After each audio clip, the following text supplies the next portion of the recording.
Hello everyone, how are you doing? This is MD Tech here with another quick tutorial. In today's tutorial I'm going to show you guys how to hopefully resolve if you're getting a Windows error when you're trying to install the operating system, where it says that it could not configure one or more system components. To install Windows, restart the computer and then restart the installation. So if you're getting this error message, I'm going to show you guys how to hopefully resolve it without too much of a hassle. And we're going to jump into it by opening up the start menu. Just left click on the start button one time. Type in File Explorer. So best match should say File Explorer. Just left click on that one time.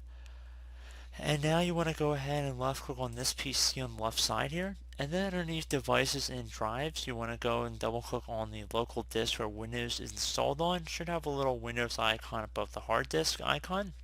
Just double click on that one time. And once you are inside of the local disk, you want to go left click on the View tab. And then where it says Hidden Items, you want to check mark inside this box. Now double click on the newly visible program data folder. So double click on that. Once you're underneath program data, you want to navigate over to Microsoft. So double click on the Microsoft folder and then double click on crypto. Then do the same for RSA. And then for machine keys, anything listed in here you want to just go ahead and just delete. So if you see anything in here, just drag over any machine keys in here, right click and then just delete, or you use your delete shortcut on your keyboard.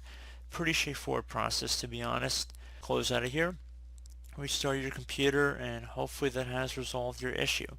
So as always, thank you for watching. I do hope I was able to help you out, and I do look forward to catching you all in the next tutorial. Goodbye.